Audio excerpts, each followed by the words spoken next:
आलेल्या मान्यवरांना बसण्यासाठी माझ्या डाव्या साईडला काही खुर्च्या एक्स्ट्रा आणून ठेवा.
याल तरी यारे लागे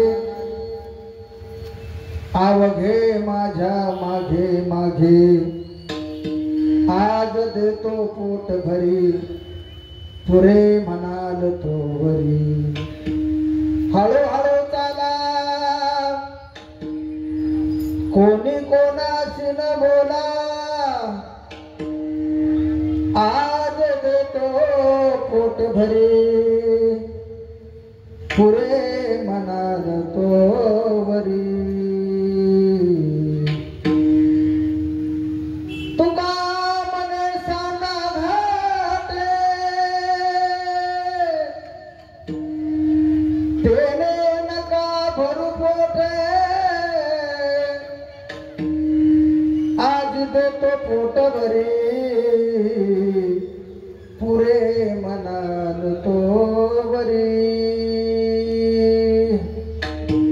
वसुदेव सुतं देवं कंसचानूरमर्दनं देवकी परमानंदं कृष्णं वन्दे जगद्गुरु मोकं करोति वाचालं पंगुलंगेत गिरियत कृपातमं वन्दे परमानंद माधवं काय माझी वाणी मानेल संताशी रंजवू चित्ताशी आपोलिया हे पांडुरंगाने सांभाळून करुणा वचने आळवित आता हृदय आपुले चौफाळून भले वरी वैसवू पाऊले श्री गुरूंची जयांचे केली स्मरण होय सकळ विद्येचे आदिकरण ते वंदू श्री चरण श्री गुरूंचे ते नमस्कारून आता पांडुरंग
विनंती माझी वाणी तुझे वर्णी गुणनाम ऐसे देई प्रेम काही कळा मस्तक हे पायावरी या वारकरी संताच्या याल तरी यारे लागे आवघे माझ्या मागे मागे आज देतो पोट भरी पुरे म्हणाल तो बरी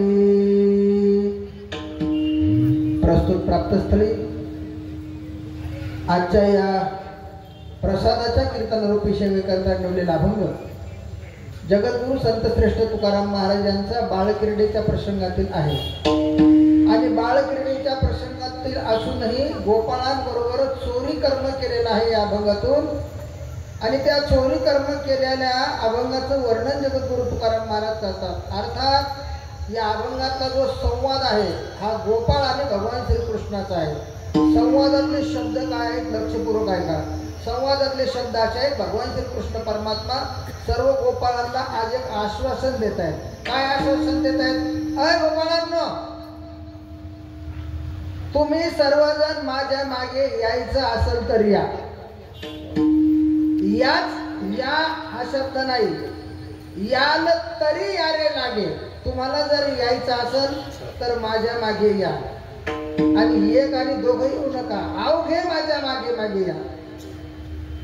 अनेक शंका कुशंका निर्माण होतात जीवनामध्ये। कुणाच्या मागे गेलं पाहिजे, कुणाच्या पुढे गेलं पाहिजे, कुणाच्या मागे जाण्यामध्ये काय फायदा असतो भगवंताच्या मागे जाण्यामध्ये आपल्या जीवाचं काय चालतं, काय संतांच्या मागे जाण्यामध्ये काय आहे आणि इतर लोकांच्या मागे जाण्यामध्ये आपल्याला काय मिळतं, असे अनेक प्रश्न इथं निर्माण झाले. तू तर एक प्रश्न लक्षात ठेवा, अवघे माझ्या मागे मागे या. गोपाळांनी विचारलं, देवा तुझ्या मागे येण्यामध्ये आमचा स्वार्थ काय? म्हणजे त्या काळापासून आजच्या काळापर्यंत बिना स्वार्थाचं कोणी कोणाच्या मागे जायला रिकामं नाही. देवा तुझ्या मागे आम्ही येणार आहे, पण आमचं काय? हा प्रश्न अजून निर्माण आहे ना. आमचं काय म्हणजे अगोदर आमचं ठरवा, मग आम्ही तुमचं पाहिलं तर पाहू. विठाला विठाला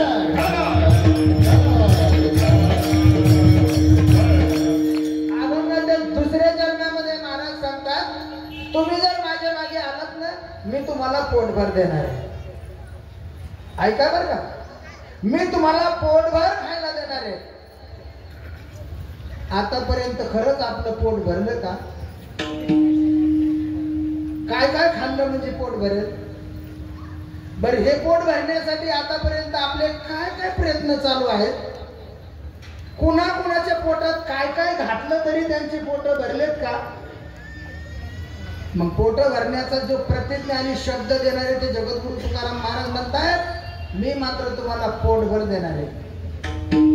आजही देतो पोट भरी. किती द्याल? म्हणजे तुम्ही जोपर्यंत पुरे म्हणणार नाहीत ना तोपर्यंत देईल. पुरे म्हणाल तो वरी. गोपाळ म्हटले, फक्त माझं मागं चालायचंय, काही काम सुद्धा नाही आणि पोटभर मिळणार आहे. मग सगळ्यांनी तयारी केली. देवा चाल, तुझ्या मागे आम्ही सगळे येणार आहे. त्यांनी सांगितलं, पण एक पथ्य, माझ्या मागे यायचं असेल तर एक पथ्य. म्हणजे आता हे काही नवीनच काढलं. म्हणजे माझी पथ्य अशी आहे, सर्वात पहिले माझ्या मागे चालताना मला ओव्हरटेक करू नका. मला पुढे गेलेलं सहन होत नाही, म्हणजे मला नाही. मग कसं चालायचं? माझ्या मागे चाला, पण हळूहळू चाला. परमार्थामध्ये चालणाऱ्या माणसानं कसं चाललं पाहिजे? हळूहळू चाला. म्हणजे देवा बरं चल, तुझ्या मागे यायचं, हळूहळू चालू. दुसरं माझं पथ्य, कोणी कोणाशी न बोला. तुम्ही कोणीच कुणाला बोलायचं नाही आणि तुम्ही सुद्धा आता कोणी बोलायचं नाही, मीच बोलणार. हळूहळू चाला, कोणी कोणाशी न बोला. आज देतो पोट भरी, पुरे म्हणाल तो वरी. काय हरकत नाही, मी तुझ्या मागे चालणार, हळूहळू चालणार, बोलणार नाही. अजून एक म्हणजे माझे पथ्य काय? मनामध्ये आलेली शंका संशय पहिले टाकून द्या. मिळेलच का नाही, देईलच का नाही, अर्ध्यातून वापस यायचं का, सोबत काही नाश्ता घेऊन जायचं का? तू काय म्हणे, सांगा घाटे. घाटे या शब्दाचा अर्थ आहे, जे निरर्थक चर्चा आहे ती बाजूला ठेवा. तेने नका भरू पोटे, त्यानं तुम्ही पोट भरण्याचे प्रयत्न करू नका. माझं आश्वासन आहे तुम्हाला, आज देतो पोट भरी, पुरे म्हणाला तो वरी. हा अभंगाचा अर्थ संपला. ज्यांना कळाला असेल त्यांनी पुढचं कीर्तन नाही ऐकलं तरी लगेच तुम्ही उठून जा. शब्दशः अर्थ संपला, चिंतन पुढे सुरू. विठाला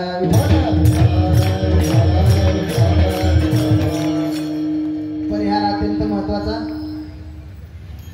माता वैष्णव देवीच्या मंदिराला 11 वर्ष पूर्ण झाले. वैष्णव देवी कला क्रीडा मंडळाच्या अथक परिश्रमातून वैकुंठवासी परमार्थ प्रेमी ज्यांनी उभं आयुष्य परमार्थामध्ये घातलं ते आदरणीय पोपटरावजी गणपतरावजी फडोलदादा यांच्या उपस्थितीमध्ये या मंदिराची पायाभरणी झाली. पुढे ते कार्य परमश्रेय आदरणीय प्रिय जीवलग मित्र विष्णुदादा फडोळ यांच्याकडे ती धोरा सोपवली आणि त्यांनी मात्र हा सर्व सवंगड्याचा ताफा जमा केला आणि दादांची इच्छा पूर्ण करण्याकरता एक अखंड हरिनाम सप्ताह इथं व्हावं अशी संकल्पना मनामध्ये घेतली आणि ती घेत असताना त्यांच्याबद्दल एकदा टाळी वाजवायची. का वाजवायची ते आहे का? पुण्यातून एकही रुपया घ्यायचा नाही. आतापर्यंत तुम्हाला पावती पुस्तक कुणाला दाखवलं, काही देण्याचा आग्रह केला, काहीच घ्यायचं नाही. असा निष्काम सेवेतून हा सप्ताह सुरू झाला आणि या नाम सप्ताहाचा समारोप काल्याचं कीर्तन आहे. आज काल आहे बरं का. का आला, का आला, घरून मंदिरात का आला, मनुष्य जन्म घेऊन नरदेहामध्ये का आला आणि नाही घेतला तर काला मग तरी कशाला आला. आणि म्हणून आज काल आहे. मानवी जीवन प्राप्त झाल्याच्या नंतर माणसानं एकदा तरी काला जीवनात घ्यावं. काला घेणं म्हणजे जीव आणि देव यांचं एकत्रितकरण करणं. काला घेणं म्हणजे नुसतं मडक्यातला प्रसादच घेऊन पळायचा एवढा अर्थ थोडा बाजूला ठेवा. हे जीवन देवाशी समर्पित करणं, देवाशी एकरूप करणं या नाम काला. आणि तो काल्याचा प्रसंग आजचा आहे. या काल्याच्या प्रसंगासाठी कीर्तनाला सर्वांच्या इच्छेने माझी नियुक्ती केली. याचे अनेक कारण आहेत माझी नियुक्ती करण्याचे. मान्यवर भरपूर बोलवले, आलेले सुद्धा भरपूर आहेत. ज्यांनी 50-50 वर्ष झाले वारकरी संप्रदायाची धुरा खांद्यावर चालवली आणि ज्यांच्या पुढे माझं बालपण गेलंय, मी टाळ कीर्तनात वाजवत होतो पकवाज, ते माणसं आज माझं कीर्तन ऐकायला तेव्हा मला किती घाम आला असेल तो माझ्या जीवाला माहिती. इकडे नांदुरकर सर आहेत, नारायणरावजी काकड आहेत, समोर हजारो कीर्तनकाराचं ज्ञान ज्यांच्या मेमरीमध्ये फिट आहे. आदरणीय दिनकर अण्णा आहेत, ते बसल्याच्या नंतर तोंडून माफून बोलावं लागतं.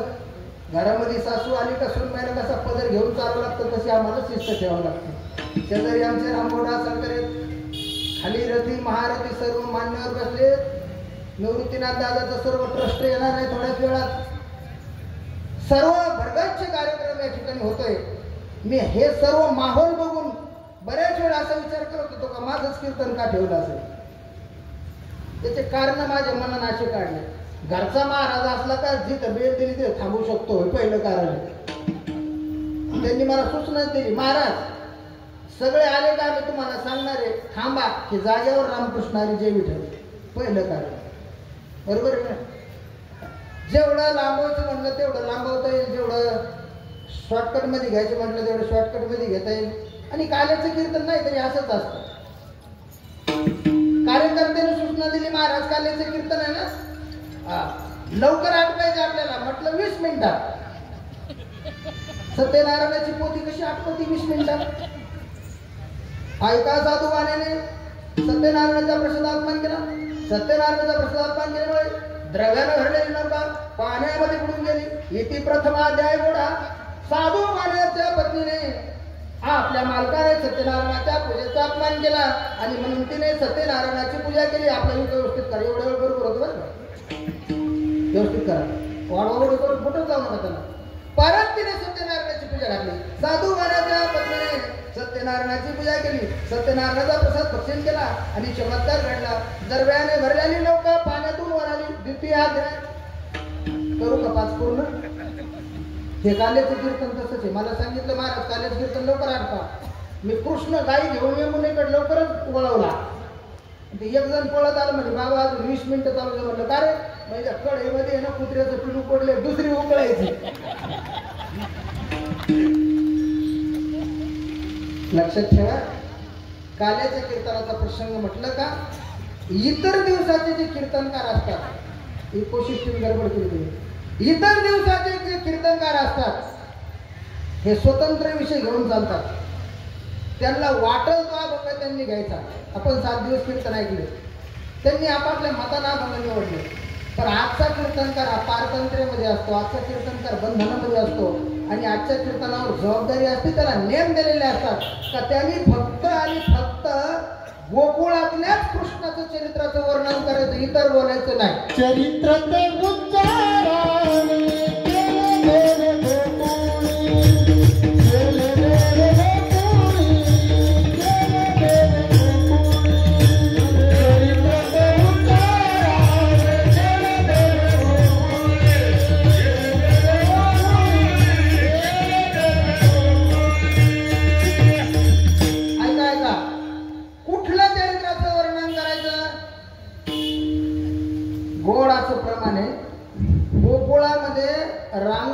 भगवान श्रीकृष्णाने काय केलं आणि उत्तरार्धामध्ये सांगितलं गाई चारत असताना काय केलं. फार गोड प्रमाणे रांगत असताना भगवान श्रीकृष्णाने गोकुळामध्ये काय चरित्र केलेलं आहे. ये दसे चरित्र केले नारायणे रांगता गोधने राखी तसे. या दशे म्हणजे या अवस्थेमध्ये रांगतानी भगवान कन्हैया रांगू लागले. रांगतानी चरित्र केलं ते गायी चारण्यापर्यंत केलं. गायी चारण्यापर्यंत देवानं जे चरित्र केलं असेल त्या चरित्राचं वर्णन आजच्या कीर्तनात केलं पाहिजे. पहा कन्हैया रंगनी रांगत दुडदुडा चालत आसुर लोळत चरणावरी. त्या भगवान कन्हैयाचं गोकुळामधलं चरित्र सांगितलं पाहिजे. एका श्रोत्याने यांचा माझ्याकडे शंका घे महाराज हे वारंवार वारंवार कृष्णाचंच सांगतात. तुम्ही कधी सचिन तेंडुलकर सांगत जा, एखाद्या मोठ्या नेत्याचं चरित्र सांगत जा, एखाद्या विद्वानाचं चरित्र सांगत जा.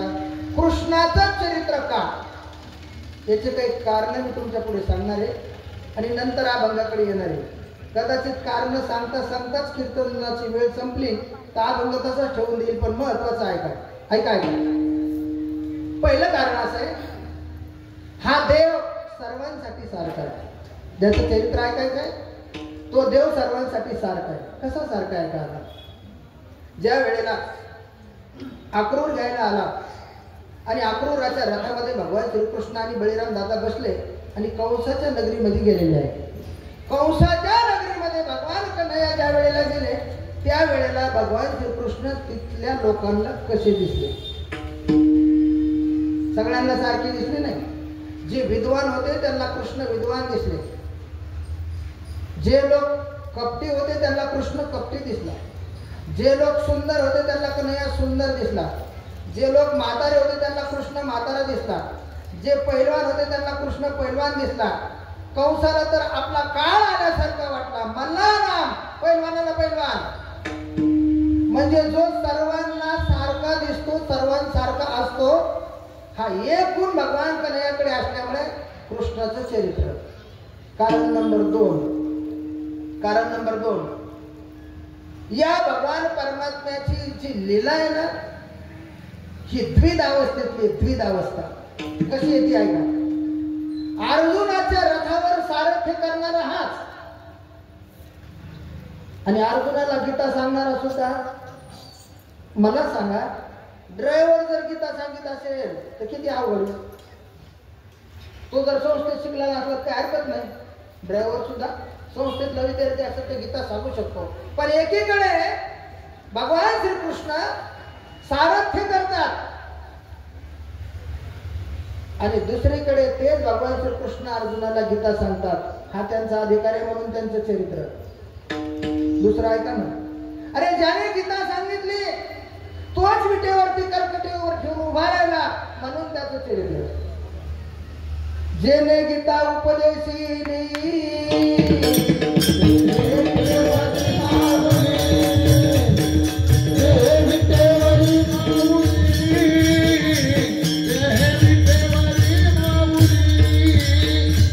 ऐका राहू दे ना. आता बोट लावायचंच नाही. दुसऱ्या खुर्ची बसला तरी चालेल. जेने गीता उपदेशिली ज्याने गीतेचा उपदेश केला तोच कन्हैया विटेवरती उभा राहिला विठ्ठलाच्या रूपामध्ये. दुसरं ऐका त्याचं चरित्र काय ऐकायचं याचं कारण ऐका. सर्व जग त्याची पूजा करतं. सर्व जग ज्याची पूजा करतात तो भक्ताची पूजा करतो. तो भक्ताची पूजा करतो. काय घडलं? नारद रुक्मिणी मातेच्या मालामध्ये आले आणि नारदानं रुक्मिणीला विचारलं आईसाहेब देव कुठे आहे? आईसाहेब म्हणल्या भारतीय माणूस सकाळी सकाळी कुठे असेल? देव घरात. सकाळी स्नान झालं का आपली भारतीय माणसाची परंपरा आहे आपण देवाची पूजा केल्याशिवाय बाहेर पडत नाहीत. कोण कोण्या देवाची करीत असो तो वागवेगळा. पण सकाळी उठून स्नान केल्यानंतर माणसाने देवदेव केला पाहिजे. त्याचा दिवस चांगला जातो. म्हटले देव देवपूजा करतायत. महादेव कोणाची पूजा करतोय? आश्चर्य वाटलं नारदाला. नारद गेले देवाच्या देवघरामध्ये एका खिडकीतून पाहत होते. जेव्हा नारदानं खिडकीतून आतमध्ये पाहिलं तेव्हा भगवान परमात्मा नारदाच्याच मूर्तीला गण लावत होते. नारद गारच झाले. अरे म्हणजे आम्ही सगळी याच्या पूजा करतोय आणि हा चक्क माझी पूजा करतोय. म्हणजे सगळं जग ज्याची पूजा करतोय तो भक्ताची पूजा करतो, हे त्याच्या जीवनातलं वैशिष्ट्य आहे. म्हणून कृष्ण चरित्र. दुसरं आहे का, 125 वर्षाचं आयुष्य मिळालं, अंगावर कधी फाटका कपडा घातला नाही. 125 वर्षाचं आयुष्य मिळालं, केस पांढरे झाले नाही. 125 वर्षाचं आयुष्य मिळालं, दात पडले नाही. 125 वर्षाचं आयुष्य मिळालं, कधीच जीवनामध्ये कुणाचा द्वेष मत्सर केला नाही, सर्वांशी समबुद्धीने वागणूक दिले. म्हणून कन्हैयाचं चरित्र काल्याच्या कीर्तनामध्ये ऐकलं पाहिजे. ऐका, पुढे ऐका. हा कन्हैया, याच्यामध्ये अजून काही गुण आहेत. सर्वात महत्वाचा गुण हा कलाकार आहे. काय कलाकार आहे? कुठली कला आहे? पहिली कला भगवान श्रीकृष्णाकडे आहे वेणुनाद, बासरी वाजवण्याची. बघा, ही बासरी वाजवण्याची कला अशी, त्याच्या बासरीच्या वादनाने सजीव असणाऱ्या प्राण्यावर माणसावर परिणाम होईल यात नवल नाही, पण निर्जीव असणाऱ्या वस्तू सुद्धा त्याच्या बासरीच्या नादाने लुब्ध होत होत्या. ही त्याच्या बासरीची कला आहे, त्याच्या मुरलीची कला आहे. बघा तुम्ही, हा कन्हैया ज्या वेळेला आपली मुरली, आपला पावा, आपली बासरी वाजवतोय त्यावेळेला चराचरातले 33 कोटी देव स्तब्ध होऊन ऐकायचे, स्तब्ध व्हायचे. आणि कन्हैया ज्या वेळेला बासरी वाजवून करायचे, मुरली वाजवायची, त्यावेळेला सर्व लोकांची अवस्था त्या ठिकाणी परमात्मा स्वरूप व्हायची. मुरलीवर माझा जीव जडे हरीच्या, मुरलीवर माझा जीव जडे कसले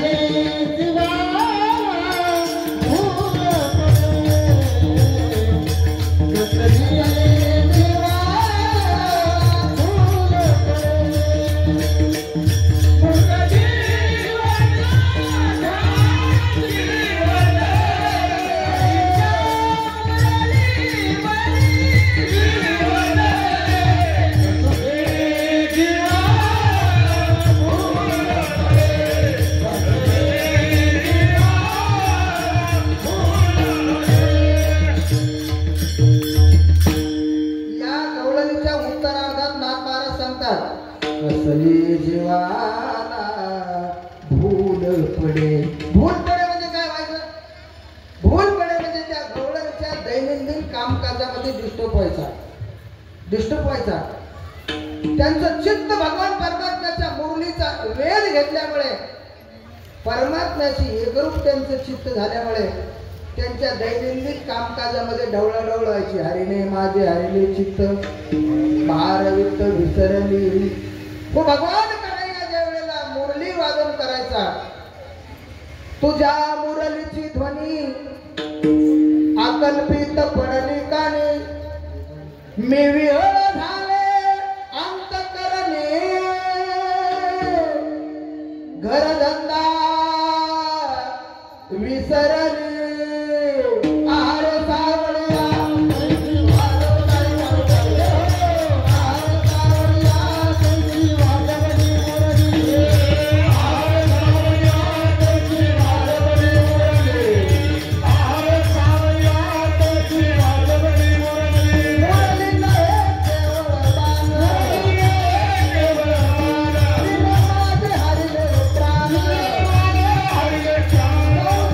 केला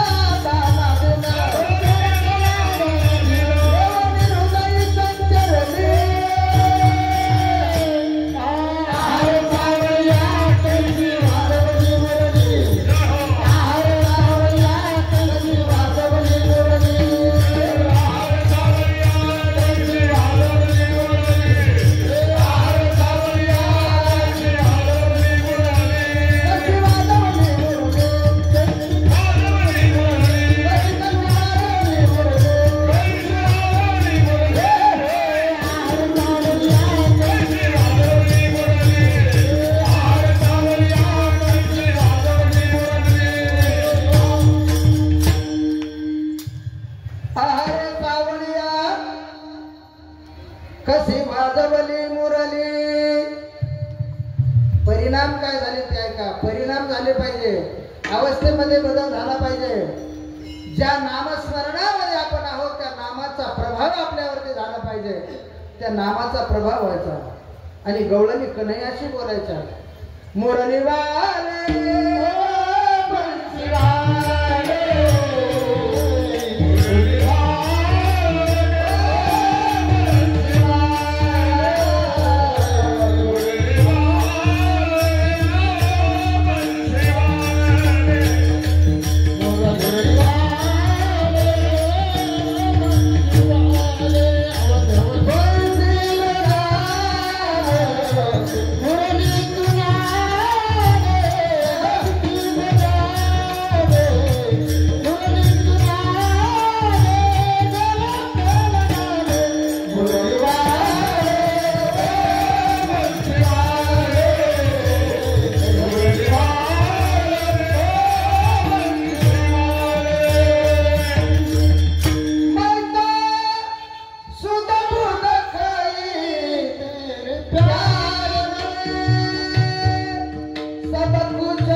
बासरीचा परिणाम सांगितला. कला सांगितली. कला उत्तर प्रदेशामध्ये एका बासरी वाजवणाऱ्यानं कंटिन्यू 9 दिवस बासरी वाजवली. 9 दिवस बासरी वाजवली. सामान्य बासरी वाजवणाऱ्यानं 9 दिवस बासरी वाजवणं थांबवली. आणि तो जेव्हा निघाला त्यावेळेला त्या बासरी ऐकणाऱ्या तिथल्या लेडीज स्त्रिया 5 स्त्रिया त्याच्यावर फिदा झाल्या. त्यांनी सांगितलं मी प्रत्येक गावात जर अशी बासरी वाजवली, प्रत्येक गावातल्या 5-5 स्त्रिया जर माझ्यावर फिदा झाल्या तर मी काही श्रीकृष्ण आहे का? मुद्दा लक्षात घ्या. जर सामान्य माणसाच्या बासरी वादनामध्ये लोक वेडे होतात तर कन्हैयाची बासरी कशी असेल? दीवानी बनी मैं दीवानी बनी, दीवानी बनी मैं दीवानी बनी, मुरली के नाम दीवानी बनी, मुरली के नाम दीवानी बनी, मुरली के नाम दीवानी बनी, मुरली के नाम दीवानी बनी.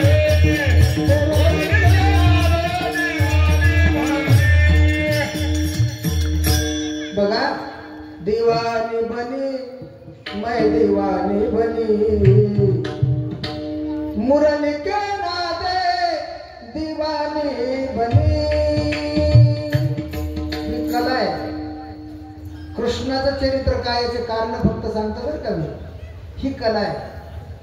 अशी कला त्या भगवान परमात्म्याकडे असल्यामुळे त्याचं चरित्र ऐकायचं. पुढे चला.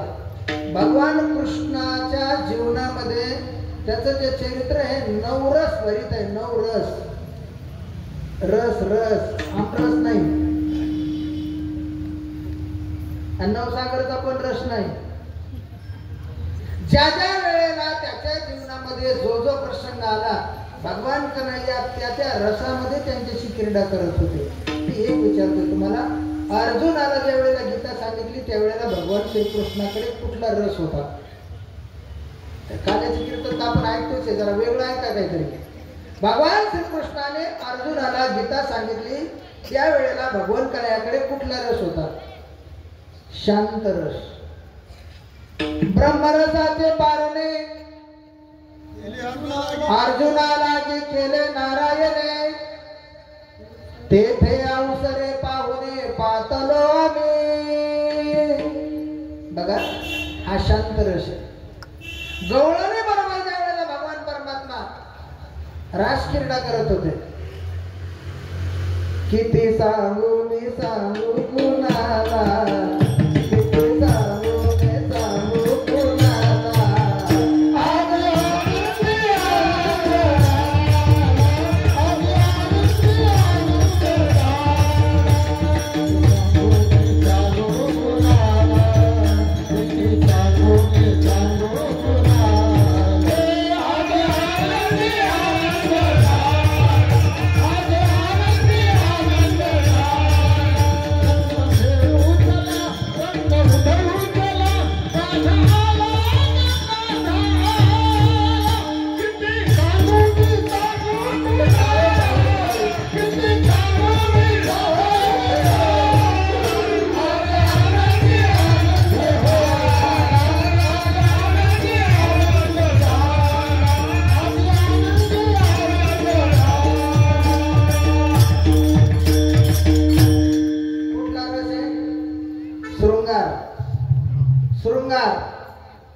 बघा या शृंगारामध्ये अशी शक्ती आहे, भूतासारखा माणूस सुद्धा हिरो सारखं दिसतो.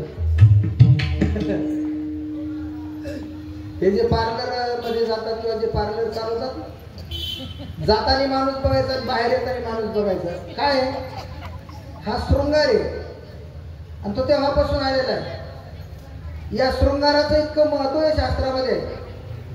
या गवळणी भगवान कन्हैयाकडे जाताना शृंगार करून जायचा. शृंगार पुतळ्या डोरला साकडा पहिला कमरेला कंबर फटा नाकात घालून सगळा काट माट करून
मथुरेच्या बाजाराचा दिवस काना भेटणार आज मला खास.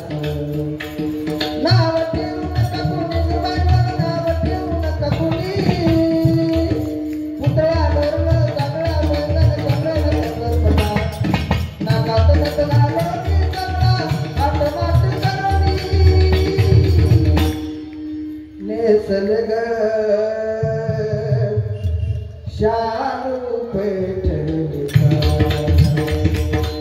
शृंगार रस ऐकायचे सगळे रस. पुतना मावशी मारली त्या दिवशी कुठला रस होता? बिभस्त रस. बिभस्त रस. मामलगट मारला त्या दिवशी, कौश मारला त्या दिवशी भयान रस, भयानक रस. कालिया मारला भयान रस. आणि गोपाळा बरोबर खेळले तेव्हा कुठला रस असेल म्हणतो?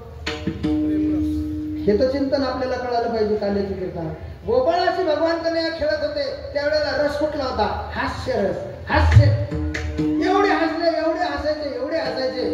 कुठलाही विनोद करायचा, कुणाच्याही खोडी काढायची, कुणाच्याही वाटेवर जायचं आणि काही पण करायचं, जोरजोरात हसायचं. हास्य रस. हसता सुद्धा आलं पाहिजे. आज माणसाचं हसणं संपलं. हसण्याचे क्लास लावावं लागतात. हो दुर्दैव आहे, फोटो काढणाऱ्याला सांगावं लागतं प्लीज स्माईल. म्हणजे माणसाचं हसणं संपलं, रडणं जास्त झालं. हसलं पाहिजे माणसानं, हसलं पाहिजे. ऐकाय का? हास्यरस. हास्यरस. ज्या वेळेला भगवान कन्हैया आणि सुदामदेवाची भेट झाली तो रस कुठला असेल? अरे द्वारपाल कन्हैया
करुणा रसामध्ये जर मनुष्य गेला तर कंठी प्रेम दाटे, नयनी नीर लोटे, हृदयी प्रगटे राम रूप. ज्ञानोबराने सुद्धा ज्ञानेश्वरी ही नवरसातली रंभ. नवरस भरवी सागरू करवी उचित रत्नाचे आगरू भावार्थाचे गिरीवरू निफजिवी वाय. नवरस कन्हैया आणि सुदामा यांची भेट. बालपणचा मित्र भेटलाय. अष्टसात्विक भाव निर्माण झाले. सुदामेची अवस्था पाहिली. सुदामानं आपल्या करुणामय वाणीतून द्वारपालाजवळ आपली विनंती पाठवली. जाऊन सांगा देवाला एकदा भेट सुदाम्याला. जाऊन सांग देवाला एकदा भेट सुदाम्याला. केस वाढलेले, नख वाढलेले, दाढी वाढलेली, अंगावर फाटके कपडे. बालपणचा मित्र दारावर आला. ही बातमी कळाल्या बरोबर सिंहासनावर भगवंताने उडी मारली. सुदाम्याला आलिंगन दिलं, घरी आणलं. देखे सुदाम जी की दिन दशा करुणा कर रोये. अरे कन्हैयाच्या डोळ्यातून अश्रूच्या धारा लागल्यात. खाली ताट ठेवलंय. सुदाम्याचे पाय त्या परातीमध्ये ठेवले आणि टप टप टप टप टप डोळ्यातलं पाणी हे सुदामाच्या पायावर पडत होतं. भगवान परमात्मा त्याच्या पायाची पूजा करत होते. एवढं ज्यांच्या जीवनामध्ये कारुण्य भरलेलं असेल त्याचं चरित्र म्हणजे काल्याचे कीर्तन. विठ्ठला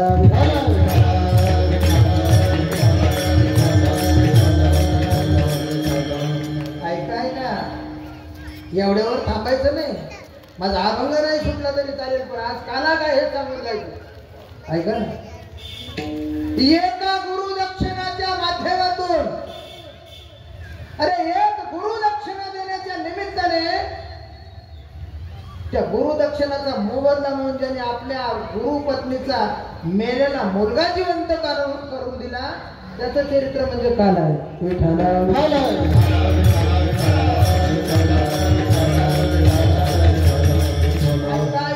एवढ्यावर थांबला नाही.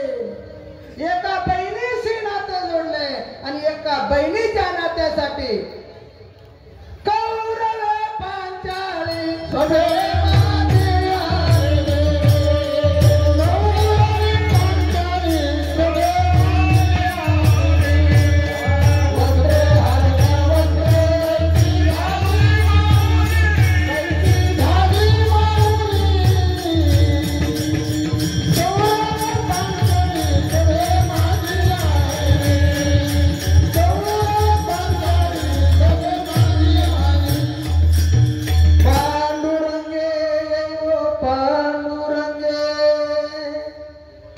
ज्या बहिणीसाठी अंबर बनला, वस्त्राच्या घड्याच्या घड्या पुरवल्या. मज दिसता द्रौपदी उघडी, मी पुरविल्या वस्त्राच्या कोडी. नाथ महाराज सांगतात भागवतात, तिच्याकरता तिच्या कर्जातून मला मुक्त व्हायचं होतं. तिने माझ्यावर फार मोठे उपकार केले होते. एक बोट कापलं, त्या बोटाला बांधलेली चिंधी आहे आणि त्या चिंधीचे उपकार फेडण्याकरता मला साड्या पुरवायच्या. माझ्या बहिणीचं कुठेही लज्जा जाता कामा नये, तिथे मला उभं राहणं गरजेचं आहे. ही भूमिका भगवान परमात्मा पार पाडतोय. मोबदला काय? वस्त्राच्या कोटी पुरवल्या आणि निमित्त काय? एकच चिंधी दिली होती. फाडून भर जरी शेला, अरे फाडून भर जरी शेला, चिंधी बांधते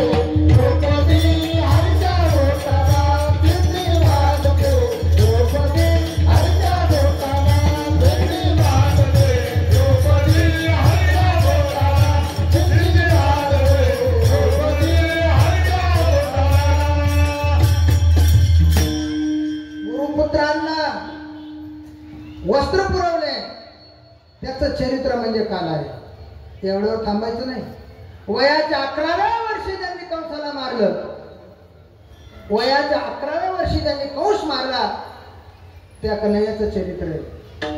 5,500 वर्ष झाले अजूनही भगवान कन्हैयाला कोणी विसरायला तयार नाही. त्याचं चरित्र आहे.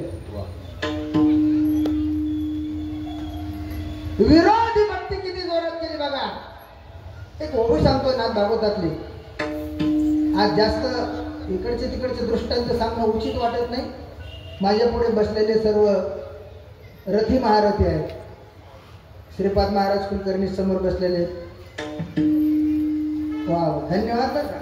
नाथ महाराज सांगतात या देवाचं चरित्र सांगताना ब्रह्मानी चोरी करी.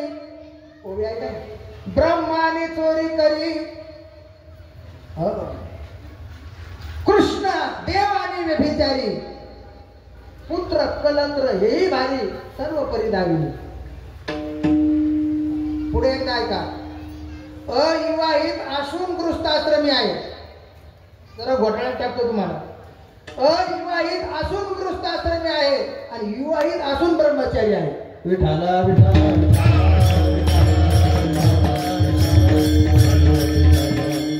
शब्दाकडे लक्ष ठेवा. अविवाहित आहे पण गृहस्थाश्रम केला आणि विवाहित आहे तरी ब्रह्मचारी आहे. थोडं मागे जावं लागेल नंतर तुमच्या लक्षात येईल. ज्या दिवशी दुर्वास ऋषीला जेवण द्यायचं होतं. दुर्वास ऋषीला जेवण द्यायचं होतं. दुर्वास ऋषीला एक वेळ जेवायला किती लागायचं? दुर्वास ऋषीला एका वेळेला जेवायला 60 खंड्या तांदळाचा भात पाहिजे होता. छोटा डबा नाही, 60 खंड्या. बरं झालं तो आपल्या सप्त्यात आला नाही. 60 खंड्या अन्न खायचा तो. आणि तो यमुनेच्या पलीकडच्या काठावर आला आणि त्यांनी निरोप पाठवला कन्हैयाला. मी आज जेवायला तुमच्याकडे येणार आहे ऐन वेळेवर. देवा देवा तो 60 खंड्या अन्न खाणार जेवायला रे. तुम्ही घाबरू नका म्हणे. खुशाल येऊ द्या मी आहे. गवळणे नो आपले डबे भरा. डबे घ्या. सर्वांनी डबे घेतले. यमुनेच्या काठावर आले. आता यमुनेतून पलीकडे जायचं कसं? कन्हैया अरे यमुनेतून पलीकडे जायचं कसं? त्या यमुनेला सांगा 16,108 बायका असताना आमचा कृष्ण जर ब्रह्मचारी असेल तर आम्हाला पलीकडे जाण्यासाठी रस्ता दे. त्यांनीच तोंडाला हात लावला. म्हणले हे काय बोललंय का? बोललंय. 10 मुलं आणि एक मुलगी 16,108 बायकाला. हे त्याचा गृहस्थाश्रम आहे. किती मुलं? 10 मुलं आणि एक मुलगी. 11 गुणिले 16,108. डोक्याला ताण घेऊ नका. तुम्हाला काय राशन दुकानला जायचं नाही, जनगणना करायची नाही, आधार कार्ड पॅन कार्ड काढायचं नाही. एवढं कुटुंब आहे. यमुनाबाई आमचा कन्हैया 16,108 पत्न्या भोगून जर ब्रह्मचारी असेल तर आम्हाला रस्ता दे. यमुनेचं पाणी दुभंग झालं आणि रस्ता मिळाला. गवळणी तिकडे गेल्या आणि त्या दुर्वास ऋषीला जेवायला दिलं. इतकं जेवला इतकं जेवला इतकं जेवला. एवढं खाल्लं त्याने. पहिले भात खाल्ला, नंतर वरण खाल्लं, नंतर भाजी खाल्ली, नंतर कच्चे तांदूळ खाल्ले, नंतर गव्हाचे उंडे टिमलेले होते उंडे खाल्ले. बरं झालं वाढणाऱ्याला खाल्लं नाही. लक्षात घ्या. जेवण झाल्याच्या नंतर यमुना जशाला तशी वाहत होती तिकडनं इकडे यायचं होतं. त्यांनी सांगितलं आता पलीकडे कसं जायचं देवा? ते म्हणले एक बाजूची जिम्मेदारी मी घेतली होती. तिकडनं कसं यायचं ते त्यांना विचारा. मग या गवळणी दुर्वासाकडे गेल्याने विचारलं महाराज पलीकडे कसं जावा? ते म्हणले या यमुनेला सांगायचं 60 खंड्या अन्न खाऊन सुद्धा हा पठ्या अजून उपाशीच आहे, निराहारी अजून माझं भरलंच नाही असं यमुनेला सांगा. हे जर सत्य असेल तर यमुना माय वाट देईल. आणि एका मिनिटात त्यांनी सांगितलं हा दुर्वास 60 खंड्या अन्न खाऊन कडकडीत जर उपाशी असेल तर आम्हाला जायला रस्ता दे. पुन्हा पाणी जशाला तसं झालं. अविवाहित गृहस्थाश्रमी आणि विवाहित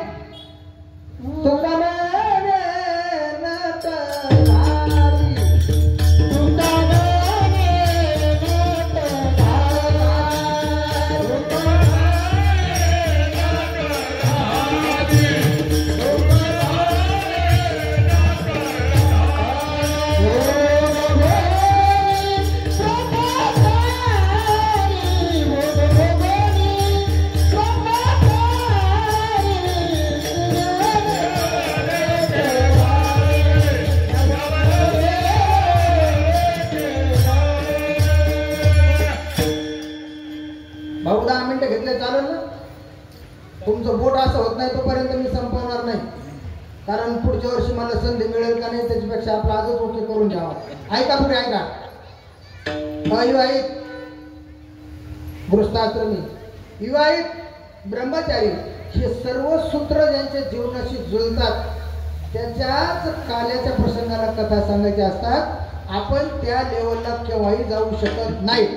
असा कन्हैया गोकुळामध्ये अवतीर्ण झाला.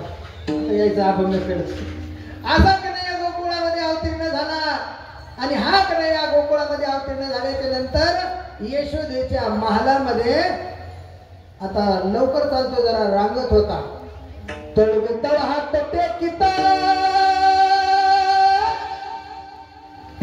डाव्या गुडघ्यानं रांगत टाळी टाळी टाळी रंगणी रंगनाथ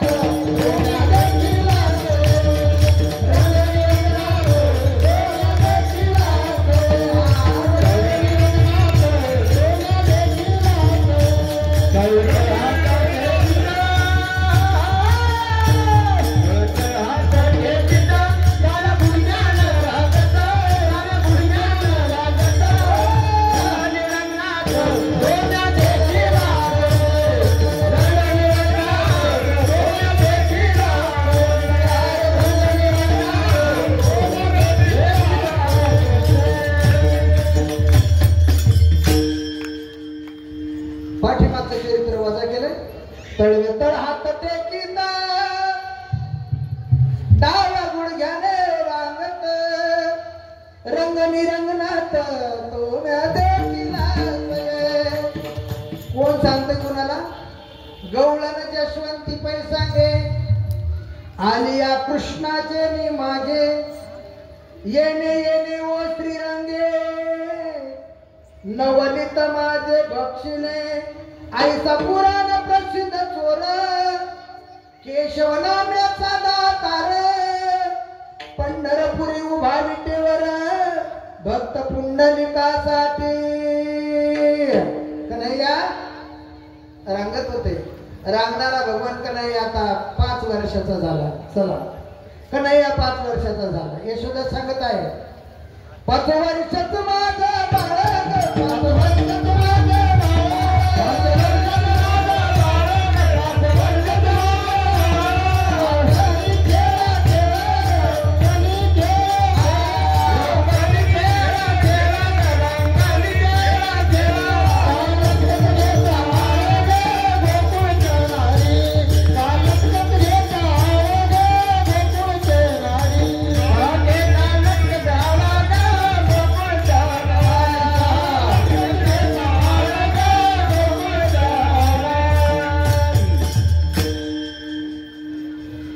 मधुमंगल नावाचा एक गोपाळ आहे. नाव फार गोड आहे. मधु म्हणजे गोड, मधु म्हणजे मंगल म्हणजे पवित्र चांगला. मधुमंगल नावाचा गोपाळ भेटला आणि कन्हैयाची आणि त्याची पहिली चर्चा झाली. गोपाळांनो, गोपाळा अरे तुझी तब्येत का अशी आहे? आपल्या गोकुळामध्ये काही खायला प्यायला नाही का? गोकुळ तर काही सामान्य शहर नाही, भरमसाठ गायी आहेत. मी माझ्या प्रिय कीर्तन ऐकणाऱ्याला प्रश्न विचारतो, गोकुळात गायी किती होत्या? बारीक बारीक शब्द ऐकत जा. गोकुळात गायी किती होत्या? ज्याच्याकडे जास्त गायी त्याला पदव्या दिल्या होत्या. नंद बाबाजीकडे 1 कोटी गायी होत्या. नंद बाबाजीकडे 1 कोटी गायी होत्या म्हणून त्यांचं नाव नंद होतं. 2 उपनंद होते, त्यांच्याकडे 50-50 लाख गाय होते, त्यांचं नाव उपनंद होतं. वृषभानू होते 9, प्रत्येकाकडे 5-5 लाख गाय होत्या. वृषभानूकडे 5-5 लाख गाय होत्या. असे वृषभानू, नंद, उपनंद या सगळ्यांच्या गायीचं टोटल होतं 3.5 करोड. परत तुम्ही माझ्यावर शंका घ्याल महाराज, आम्ही ते एकच वाक्य ऐकलं, आई मी तुझा एकुलता एक, तुझा एकुलता एक, मी तुझा एकुलता एक, मी तुझा एकुलता एक, गाईराची तो 9 लाख, गाईराची तो 9 लाख, गाईराची तो 9 लाख, गाईराची तो 9 लाख, गाईराची घेतले नका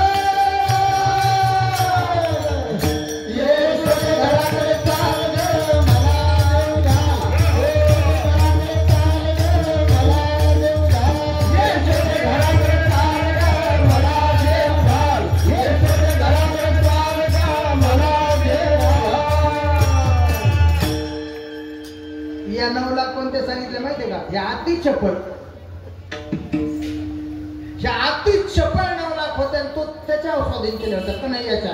तो 9 लाख काय सांभाळायचा. तो यश ते सांगत होता, आहे मी तुझा एकुलता एक, गाई राखी तो 9 लाख, गाय चारिता झिजले नख, मला जेऊ कशाने मग करायचं चाल सांगतो. यशोदे घराकडे चाल, यशोदे घराकडे चाल, मला जेऊ आई लहान घे ग कुंडा, मला करून दे ग मांडा, लांब गेल्या गाईचा झुंडा, मला जेऊ घाल, यशोदे घराकडे चाल, यशोदे घराकडे चाल, चाल, मला जेऊ घाल. 3.5 करोड गाय होत्या. गोपाळांनो, अरे दूध दुभत नाही काय कन्हैया, अरे आमच्या घरी दूध दुभत आहे. पण काय सांगू, आमच्या आया सकाळी उठतात, दया दुधाचे माठ भरतात आणि हे सर्व दूध मथुरेच्या बाजारला जातं. आमच्या पोटाला फक्त ताकद मिळते रे कन्हैया. दुडीवर दुडी गवळण जाते निघाली, दुडीवर दुडी गवळण जाते निघाली, दुडीवर दुडी गवळण जाते निघाली, दुडीवर दुडी गवळण जाते निघाली, गवळण गात म्हणून चालली, गवळण गात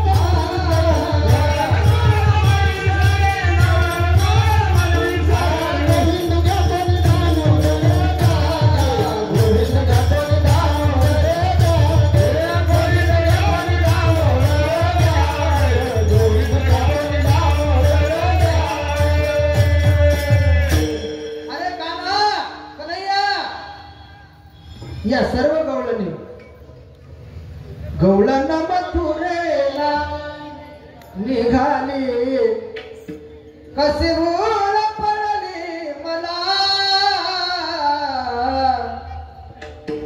नेसले पितांबर चालू, कानन कोर मद संगे बोलू, वेळ जाईल माझा खेळ होईल तुझा, मग राग कशाला करू, गवळण मथुरेला, गवळण मथुरेला, गवळण मथुरेला, तेंद सुदामा मिळून सौंगडी, ओढीती आमच्या उतरणी. देवा, या सर्व गवळणी आमच्या मथुरेच्या बाजाराला जातात, आम्हाला दूध मिळत नाही. कान्हाने सांगितलं, चिंता करू नका, आपण एक मंडळ तयार करू, वैष्णव देवी कला क्रीडा मंडळ. तसं त्यांनी एक मंडळ तयार केलं आणि त्या मंडळाला वैष्णव देवी नाव नाही दिलं, नवनीत चोर मित्र मंडळ. अध्यक्ष भगवान श्रीकृष्ण कन्हैया, उपाध्यक्ष पेद्या, खजिनदार बोबड्या, अशी टीम तयार केली आणि त्यांनी सांगितलं, आता एक काम करायचं, तुम्हाला असं दिलं नाही ना, मग आता चोऱ्या करायच्या. घर पाहून एकांताचे, नवविध भक्तीचे, एक वाक्य लक्षात ठेवा. आता यांनी जर तुम्हाला दिलं नसेल, हे जर मथुरेला घेऊन जात असतील तर तुम्हाला पोटभर मी खायला देणार आहे, पण एक वाक्य करा, तुम्हाला माझ्या या पाठीमागे यावं लागेल अभंगाचं पहिलं.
म्हणणार आहे, याल तरी या रे लागे, चला चला माझ्या मागे चला, माझ्या मागे चला.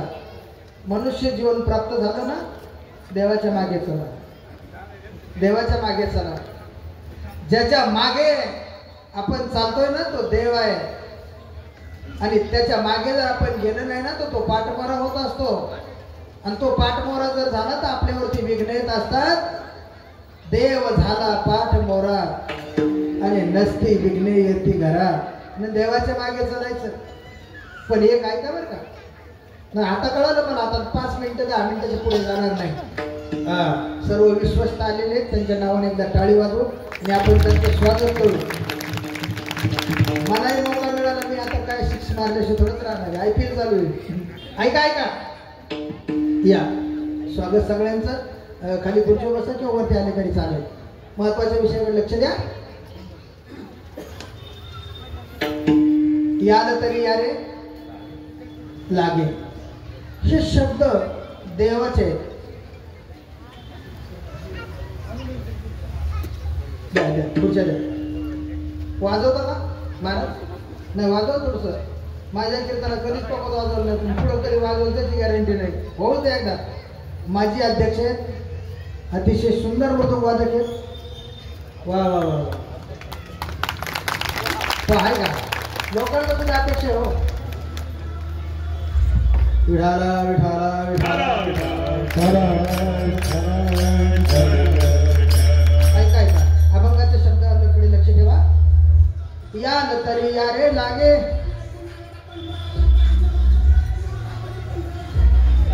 यांच्या मागे नाही, यांच्या मागे नाही. या न तरी या रे लागे. देव गोपाळांना सांगतात तुम्हाला यायचं असेल तर माझ्या पाठीमागे या. ही भाषा देवाची आहे. याच्यापेक्षा संतांची भाषा वेगळी आहे. श्रीपाद महाराज, संतांची भाषा देवासारखी नाही. देवा यायचं असेल तर या, तुम्हाला गरज असेल तर या, हे देवाचं वाक्य. पण संत काय म्हणतात माहितीये का?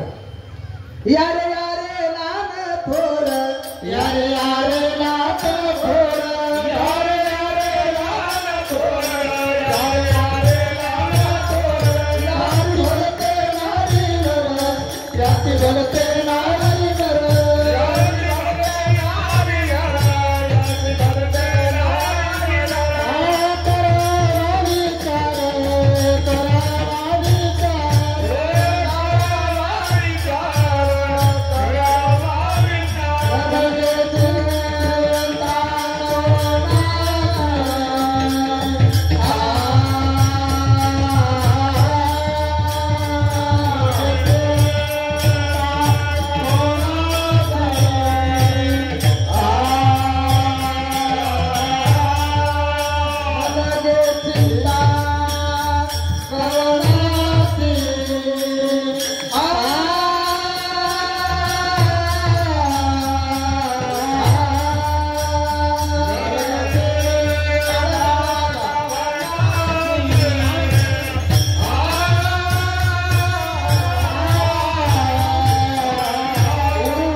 पण येताना मात्र अवघे माझ्या मागे मागे.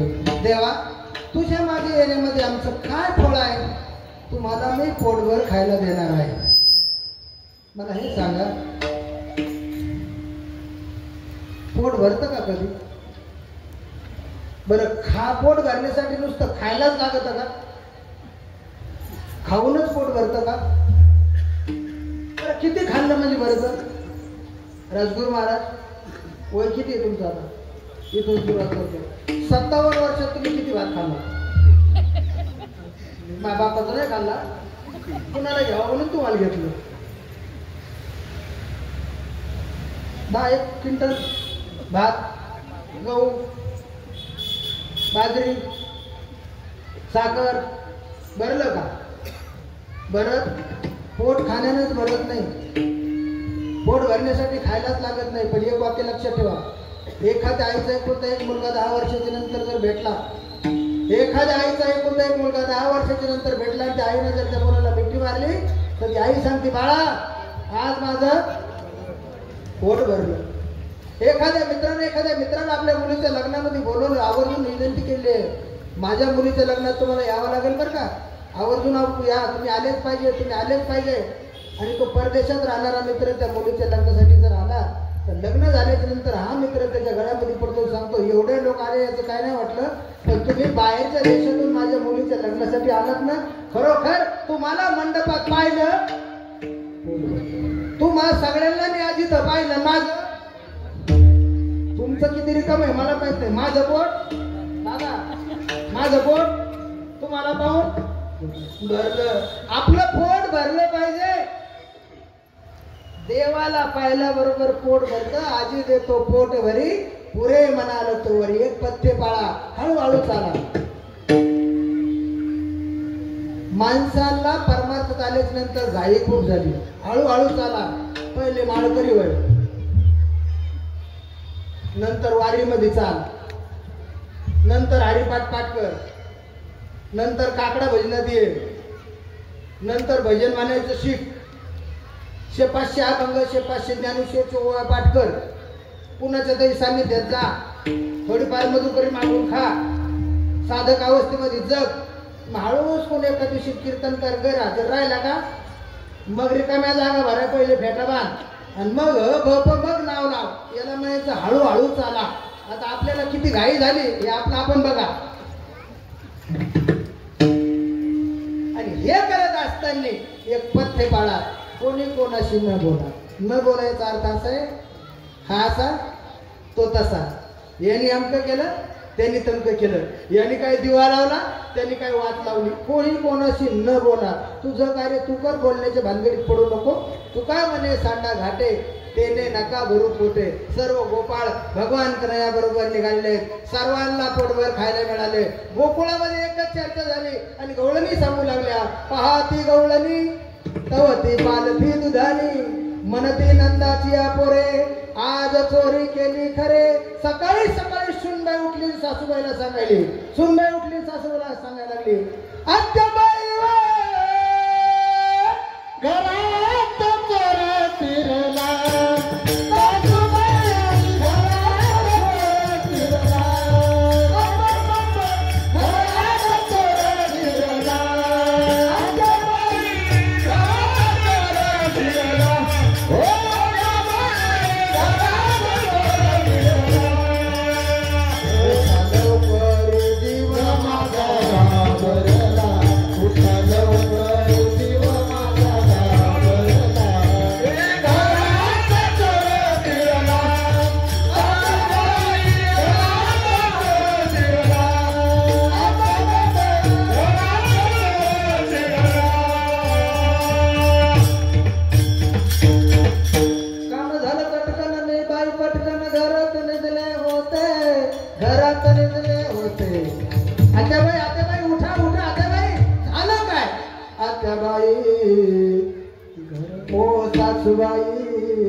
घरात चोर शिरला.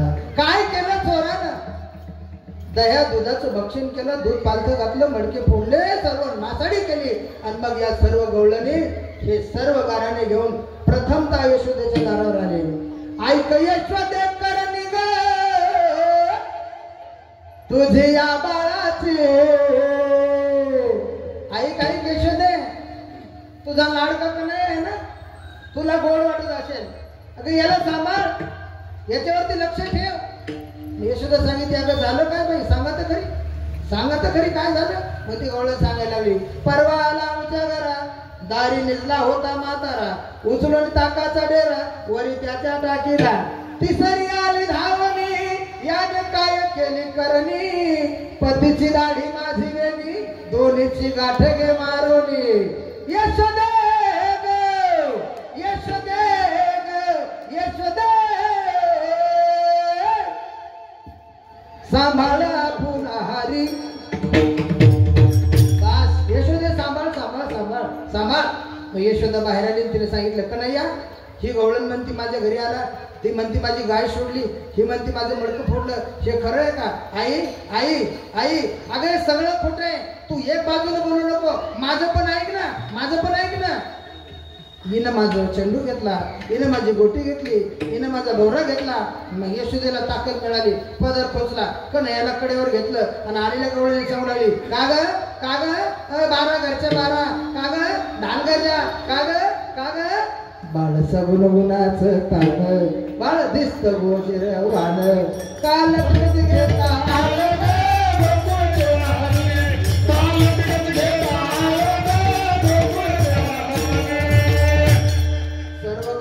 आपल्या घरी गेल्या आणि एक गवळणीने सांगितलं, मुद्दे मला सह धरून देते. त्या गवळणीच्या पती पत्नीची दाढी वेळेची गाठ मारली, कन्हैयानं आपलं रूप बदललं. शेवटी मात्र यशोदेलाच वाटलं का हा कन्हैया फार खोड्या करतोय.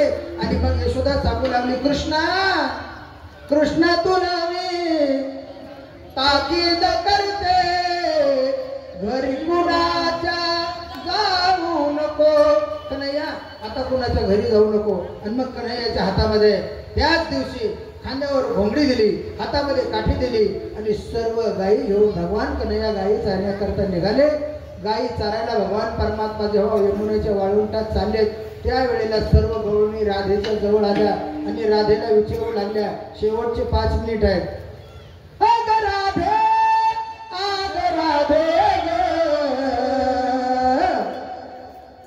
तुला ज्यांना उभं राहून टाळे वाजवायचे असेल ते उभं राहू शकतात. परत मनाला संधी गेली. आग राधे ग तुला पुसत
गेला यमुना तिरी ग.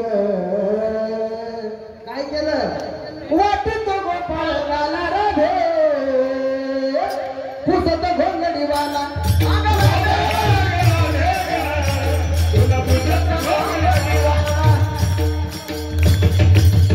चला, यमुनेच्या तीरावरती सर्व गोपाळ गेले, गायी चारल्या. त्या यमुनेच्या तीरावरती गायी चारल्यानंतर भगवंताने गोपाळांबरोबर अनेक प्रकारचे खेळ केले. हमामा, हुतुतुतू, सुरकवडी, लगोरी, चेंडू हे सर्व खेळ खेळल्यानंतर गोपाळाने सांगितलं, कन्हैया खांदी भार पोटी भूक काय खेळायचे सुख, तुका म्हणे आता खेळ मोडा.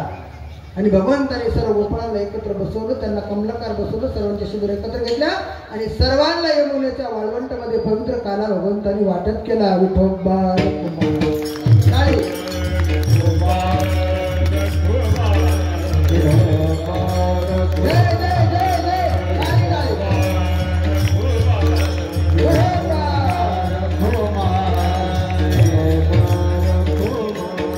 Hare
Krishna